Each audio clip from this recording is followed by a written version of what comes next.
আসসালামু আলাইকুম প্রিয় দর্শক মণ্ডলী, কেমন আছেন সবাই? আশা করি সবাই ভালো আছেন। আমিও ভালো আছি।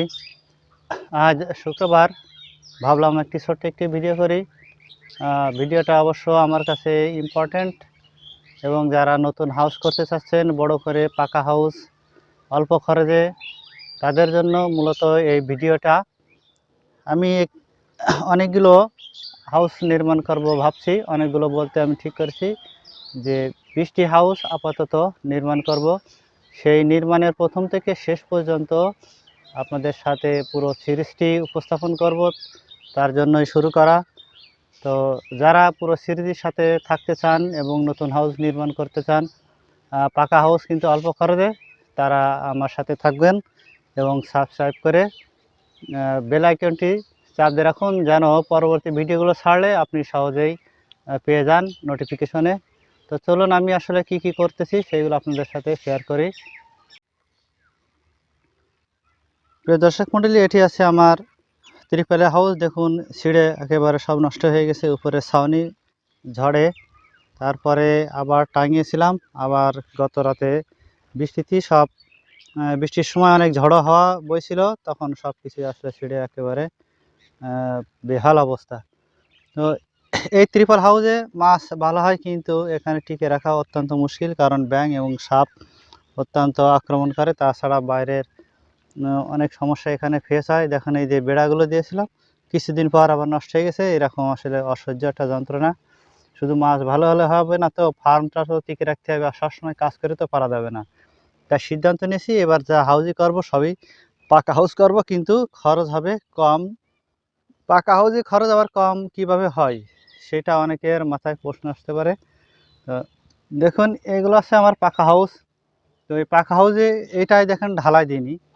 তো আমি ভাবছি যে এরকম পাকা হাউস করব, কিন্তু ঢালাই না দিয়ে এই যে এখানকার যে ত্রিপলগুলো আছে, এই ত্রিপলগুলো এখানে সেট করে দেব।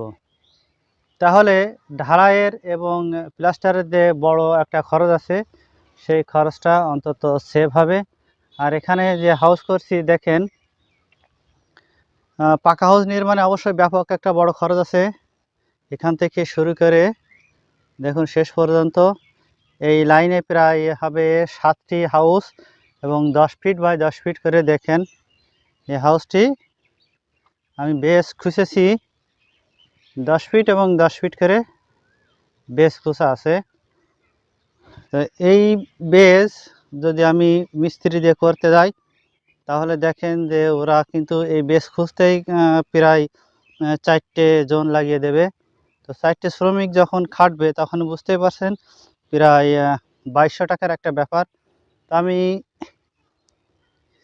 চেষ্টা করতেছি যে এই বেসটা আমি নিজে করব। আর পাইপ সেটিংয়ের যে বিষয় আছে আউটলেটের, সেই সেটিং তো মিস্ত্রিরা পারবে না, যেহেতু তাদের পুরো অভিজ্ঞতা নেই, ওটা আমারই করা লাগবে। এই কারণে আমি সিদ্ধান্ত নিয়েছি যে বেস আমি নিজে খুঁজে দেব, এবং এই মাঝের থেকে আউটলেট সেট করে এই দিক দিয়ে বের করে সোজা আমার এই যে ছোট্ট পুকুর আছে, এই জলাশয়ের ভিতরে পাইপটা নামিয়ে দেব ড্রেনেজ হওয়ার জন্য। তো পুরো সিস্টেমটা আপনাদের সাথে আমি সবসময় আপডেটে থাকব।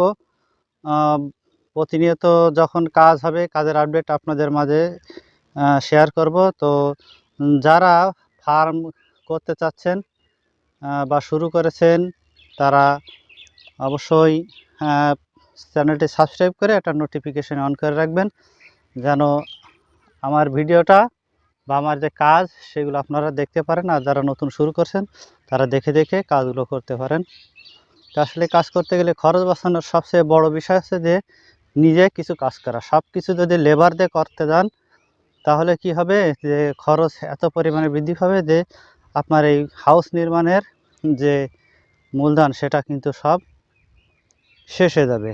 তো আপনি উৎপাদনে যাওয়ার আগে যদি আপনার মূলধন শেষ হয়ে যায়, তাহলে আপনি মাছ চাষ করে আনন্দ পাবেন না। এই কারণে নিজেকে অনেক কষ্ট ও পরিশ্রম করা লাগবে। আমি যখন এখানে কাজ করি, বিকালে যখন বাড়ি ফিরি, বাড়ি ফিরে এসে আমি কোদালের কাজটা অল্প পরিমাণে শেষ করতে পারি। তারপরে মাগরিব থেকে এসা পর্যন্ত কাজ করি। দেখেন, এখানে লাইটিংয়ের ব্যবস্থা আছে। এখন বৃষ্টি আসছে, পলিথিন দিয়ে ঢেকে রেখেছি, যে রাতে লাইট জ্বালিয়ে আমি এখানে কাজ করি। তো টাকা সেভ করতে গেলে অবশ্যই নিজেকে কাজ করা লাগবে, তাছাড়া মিস্ত্রিরা আউটলেট সেট করতে যেয়ে বারবার ভুল করবে। সেই কারণে এই কাজটা যদি নিজে করে রাখা হয় তাহলে মনে করেন বড় একটি খরচ কমে যাবে, আর মিস্ত্রিদের গাঁথতে সময় লাগবে কম, কারণ ওরা গাঁথনিতে এক্সপার্ট। সুতরাং ওদেরকে প্রাথমিক কাজটা নিজেই করে দিতে হবে। আর কি কি কাজ করতেছি সেটা আপনাদের সামনে নতুন নতুন ভিডিও করে আপডেট দেব। তো আজকে এই পর্যন্ত, সাথেই থাকুন। খুদা হাফেজ।